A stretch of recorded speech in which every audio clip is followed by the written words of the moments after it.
Hey, welcome back. It's another episode of News Radio, Radio News, whatever the hell we're still calling this show. And it's me, your host, Ethan, and we got some news for you that the team and I have compiled today. There is no theme for this one. One's going to be a pretty big one, as we do have a lot of news to get through for this here episode. Some of it range from video games, some of it ranges from TV shows, movies. I don't actually know if there's TV shows. Most of it's games, unlike the last episode, which was mostly focused on TV shows and movies. But nevertheless, we do have some movie news. Most of it not all that great, but some of it good as well. So we'll hop right in there. Our first news story today is Assassin's Creed Shadows will board with the Ubisoft update train here soon enough, when they release the roadmap for their DLCs and their planned expansions. Most of it seems to be free as part of the initiative to get people to pre-order for Assassin's Creed Shadows leading up to the release of that game. I've pretty much finished that game, done everything there is to do, so more content is much appreciated.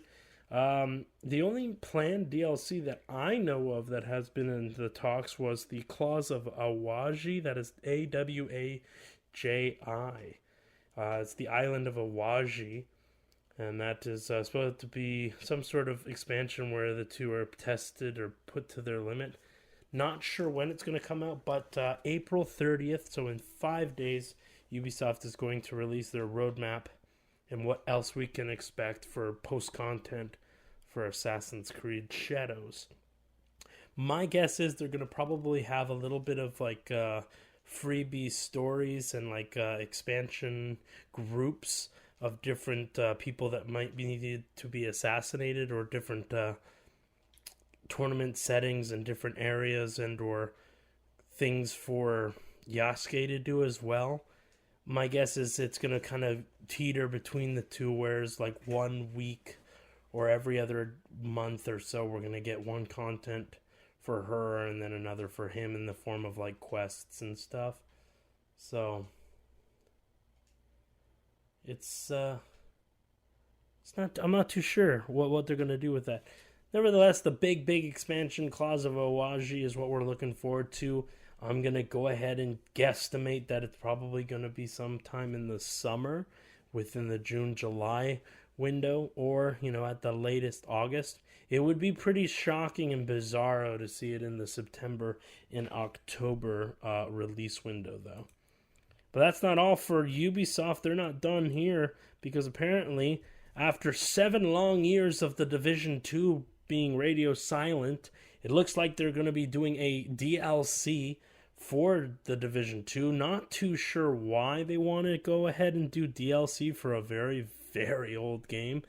But I guess they had a lot of concept art and bunch of things in the workings. I mean, I know that the game got supported for a good 4 years, but we're talking 7 years. It's not too common when you see a game that's 7 years old getting content, especially a dead game like The Division 2, but nevertheless, it still has its fans. The Division 2's Battle for Brooklyn DLC is said to also be announced on April 30th, alongside the roadmap for Assassin's Creed Shadows. So if you're still playing the Division 2 and you're going on those raids with your friends, and you're looking for drops, and you're going into the red zones and what have you, I guess this long-awaited DLC 7 years later is finally seeing the light of day. So congrats if you're playing the Division 2.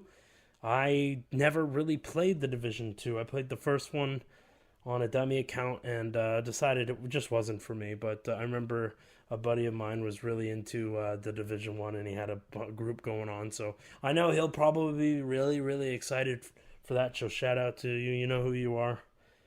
We're moving on to the next news article here. What we got here.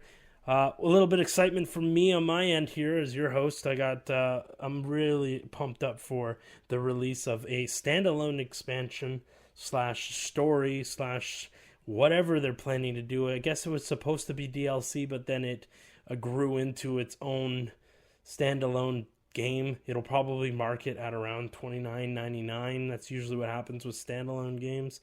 But RoboCop Rogue City is getting its own expansion with RoboCop Rogue City Unfinished Business. This one is set to release around July 17th for the Xbox Series X and S and PlayStation 5. RoboCop is back with a standalone follow-up to Rogue City this summer. It's time to settle some unfinished business in the standalone game, which picks up where RoboCop's Rogue City left off.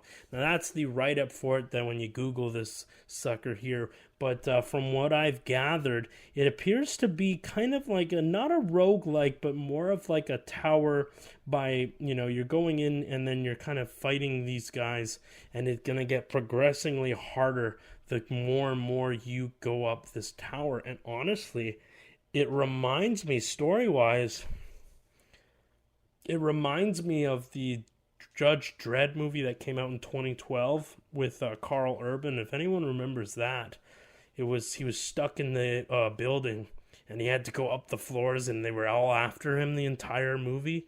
That was a really, really, really cool film. I really like that, and I think it's pretty much mirroring the concept of that with Unfinished Business here. They also seem to have flashbacks when Murphy was an actual human with some I guess an informant prior to when he was like a cop, or not prior, but when he was a cop prior to being RoboCop. So that'll be cool for some lore purposes. We don't really get to see too much of Murphy as a cop, so I like that, and much less when we go into video game form. We've never, outside of cutscenes in that Xbox original and PlayStation 2 game back in the day, you don't see as much as a flashback. So it'll be really cool to finally get to play Murphy that isn't RoboCop for a bit. I'm all excited for it. Let me know in the comments down below what your thoughts are on RoboCop Rogue City Unfinished Business, and if you're going to be picking it up when it hits stores on July 17th. Now, we're on to some kind of shitty news. Again, a running theme for a lot of our episodes have definitely been talking about the negativity surrounding the Nintendo Switch 2 in terms of cost. And hate to break tradition, but let's keep going on. It's not getting any better. We got two stories, but a bit of a positive, I guess, in the grand scheme of things. But Nintendo has quietly been kind of dishing out the information surrounding the Nintendo Switch 2. And it seems here that the OG Switch games that you would like to transfer over to the Nintendo Switch 2 Edition games, such as Kirby and the Forgotten Lands, Super Mario Party Jamboree, Legend of Zelda Breath of Wild, and The Legend of Zelda Tears of the Kingdom, and whatever other games that they have planned, including but not limited to, in my knowledge, some of the newer games that are going to be cross-plat between both the Nintendo Switch and Switch 2, like Pokemon ZA and Metroid Prime 4 Beyond. They are going to charge you, not only if you buy the game, that game is $60, whatever the price is when you bought that game. But if you want the additional bonus to be able to play this game, whether you have a physical copy of the game or digital, you will have to pay what we thought was $10, $9.99, is in fact actually $19.99, $20. I was being generous when I said that $10, because that's what we were all ballparking in. That's what the articles and the news outlets were saying. But no, Nintendo has officially confirmed that it will in fact cost you $20. So if you buy any of the games I've mentioned, or any of the future games that they plan to announce that will have a Nintendo Switch 2 edition of their games, you will have to, when you buy these games, whether it's physical or digital, have to pay an additional $20 fees to get the enhancements in order to play it on the Nintendo Switch 2. That is not okay. I'm like, I thought I would be saving myself money, especially with the fact that the only game on my radar that's new is Metroid Prime 4 Beyond. When that game drops, I want to play it. I love Metroid, and I love the Prime games specifically.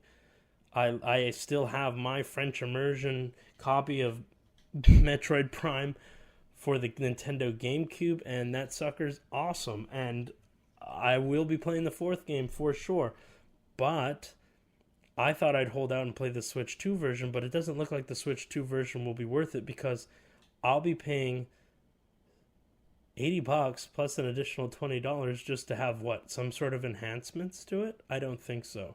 So I don't know, man. It doesn't look like the Nintendo Switch 2 is going to be all that backwards compatible, and all the backwards compatible games will be at an additional price. I'm not digging it. Hey,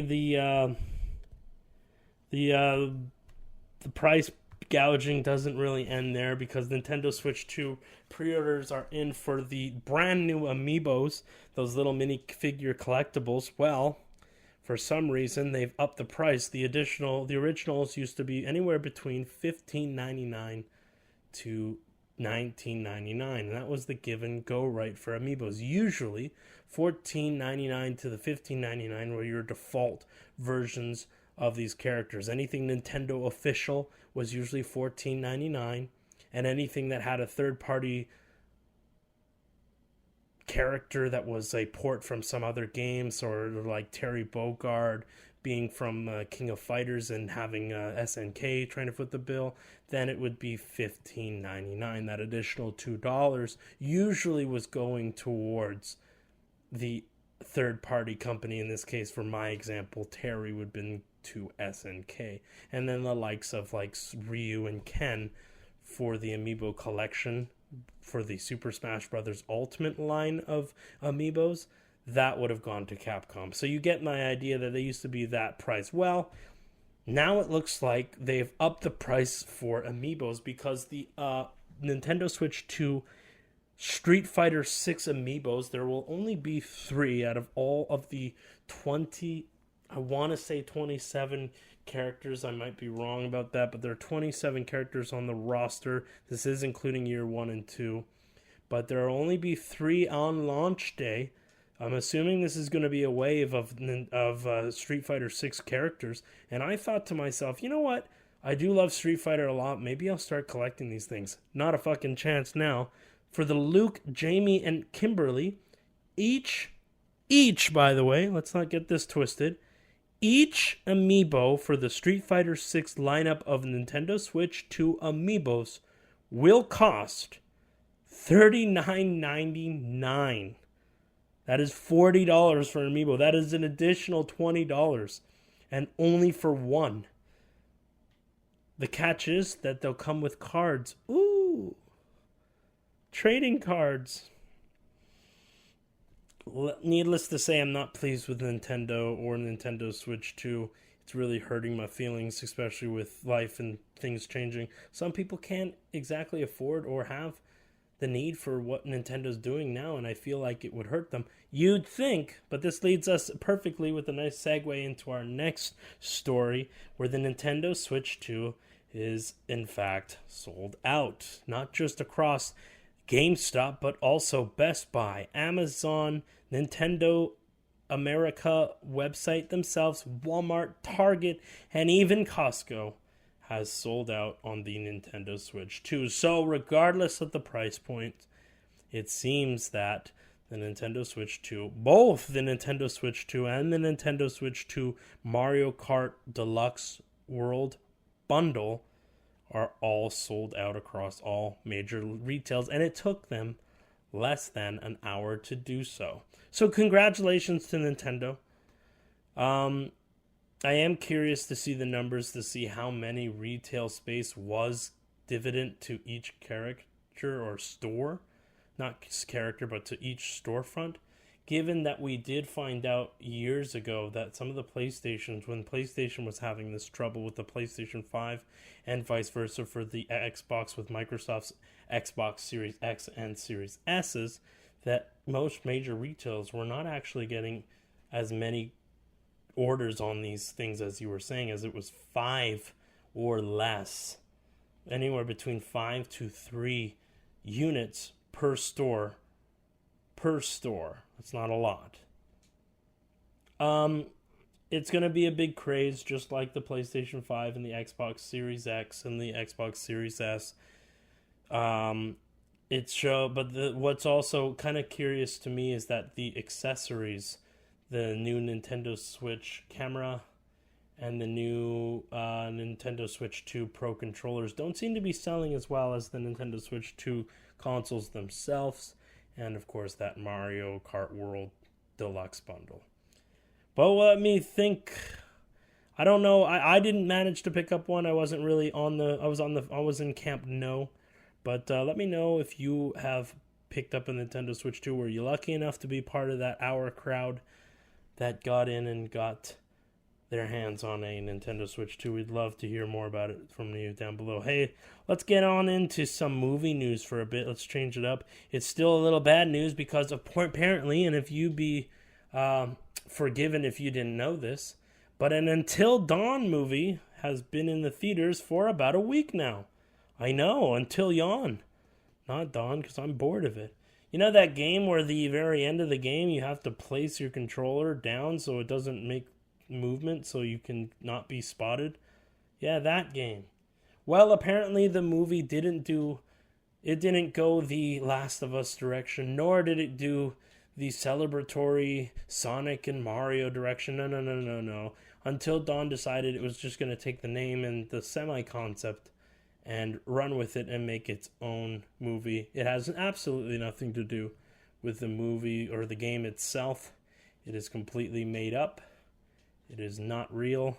And because of it, it's not doing too well with fans. So that just leaves regular moviegoers. And what do moviegoers have to say? Well, they consider it a snooze fest. They're calling it Until Yawn. That's not my joke. I will not take credit for it. The consensus seems to be Until Yawn. It's boring. People are bored of the game or the movie, which is not too shocking to me given that I think that the game is pretty fucking boring, all things considered. But it's not to say that it's all bad in new movie news, because, well, where one horror movie is doing horribly, another is succeeding. As the top horror movie and winning the box office and setting a bunch of records for the R-rated genre, the movie Sinners, starring Michael B. Jordan, is top dog, hitting a bunch of records, breaking 6 different records in the process for Ryan Coogler's new horror vampire-themed Southern Louisiana horror flick. Now, apparently it's pretty good. I have not seen it. Me and the wife are on our track to go see Thunderbolts when that arrives, and we'll have a little nice review for you when that hits theaters. But I'm curious about that now that it's been hitting a bunch of records. Is this worth seeing? Has anyone actually seen it outside of our little group of friends and all the people that watch this show? Let me know down below. But I've heard a lot of good things about it, and it is pretty exciting to see a vampire thing doing well. I know that the marketing was very secretive of the movie, that it wasn't this or that. It would look like more like a gangster Louisiana Born on the Bayou kind of vibes. And it's a bit of a bait and switcheroo. So I guess spoilers that it's a vampire flick. But it's doing well. And congratulations to Sinners and Ryan Coogler and his new movie. Hey, if you're looking for new stuff, Subnautica 2 has been announced. It's going to be an early access title, so the game will launch sometime this summer. It will not be in its fully finished state as most early access titles are, but you get to go underwater. If you played Subnautica or Subnautica Below Freezing, you know what to expect from Subnautica. A very cool open world ocean exploring game that goes from creating kind of exploring game to absolutely fucking terrifying creatures just nabbing you once you go past 50 below. That game is very unassuming. If you have not played it, go check it out. Both games are easy to complete for achievements. If you are an achievement hunter and you're into that, you can go ahead and look up some guides for it. There are creative menus that allow you to open up and pretty much spawn yourself into where you need to be to get certain achievements. But I do highly recommend that you play the game from start to finish and do your best, and then do some mop-up for achievements if you are doing it that way. But nevertheless, Subnautica 2 is coming. I'm a little disappointed that it isn't early access, though. It means that the game's not entirely finished, which means there could be bugs aplenty, And given that the track record of this studio is that they're very small, not a big team. Last I checked, it was of like 35 people.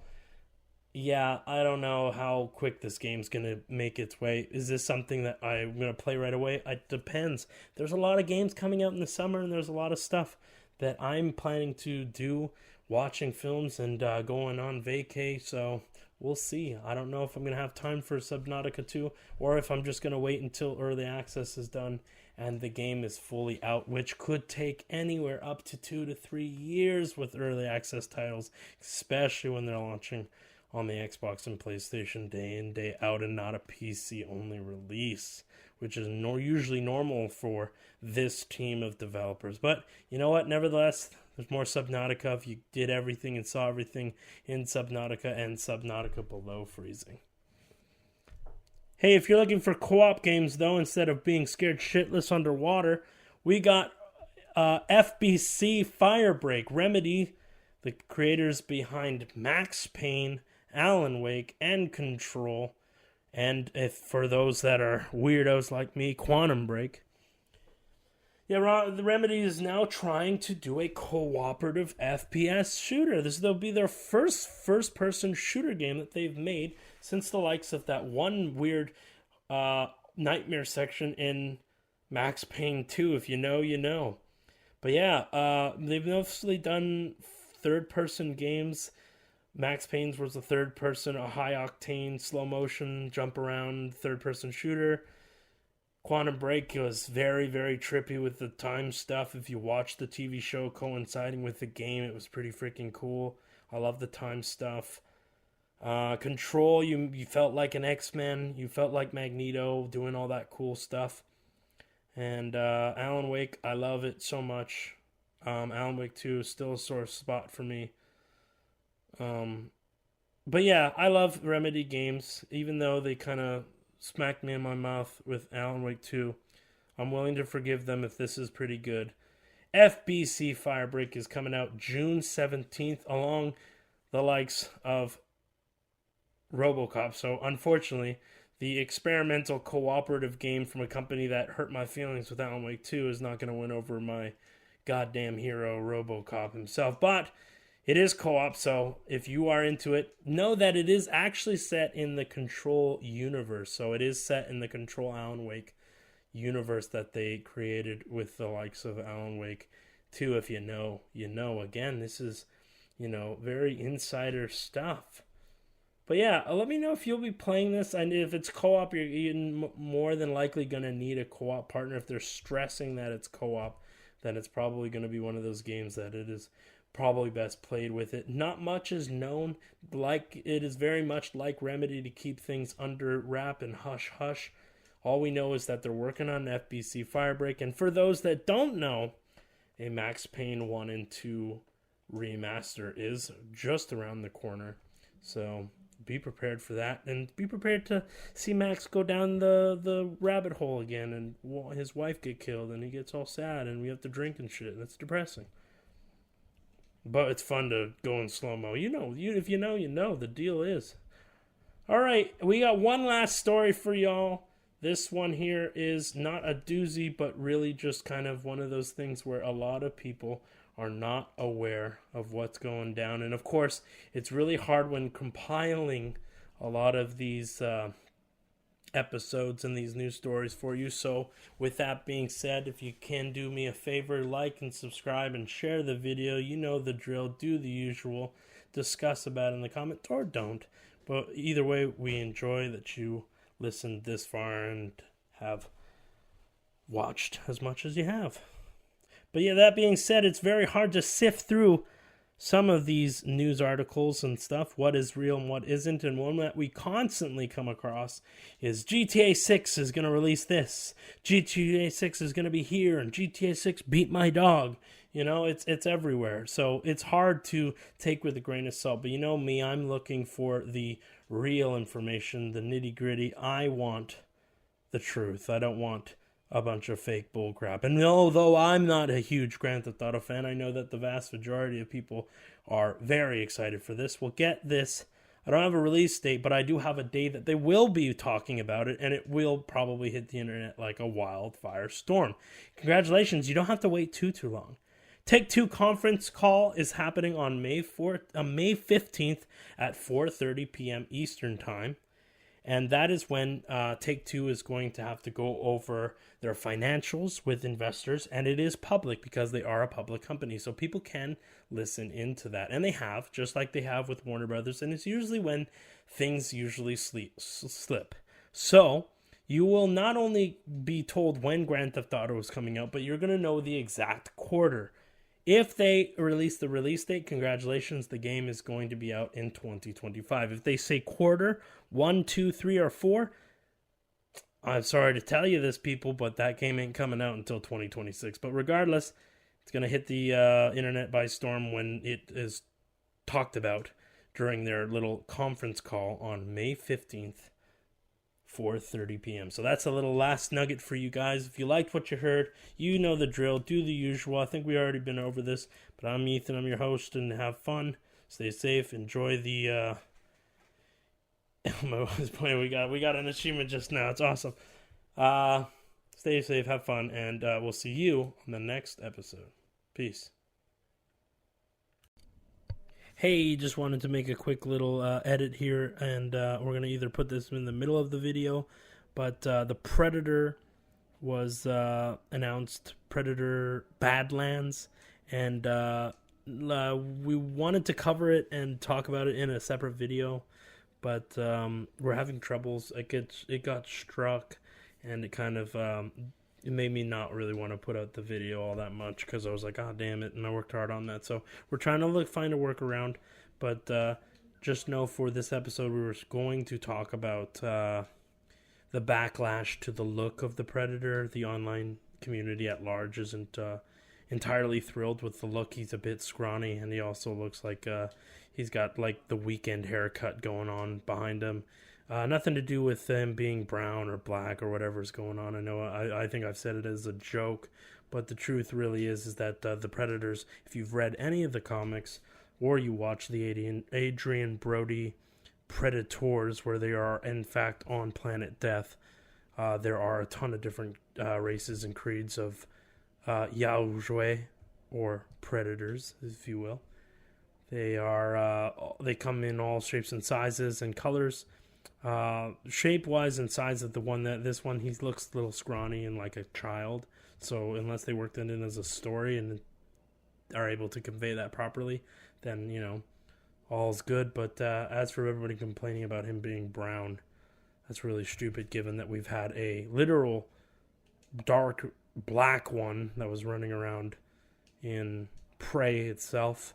We also had a bluish turquoise green one in the movie Predators with Adrian Brody, and alongside a few other ones that had like a reddish burgundy complexion.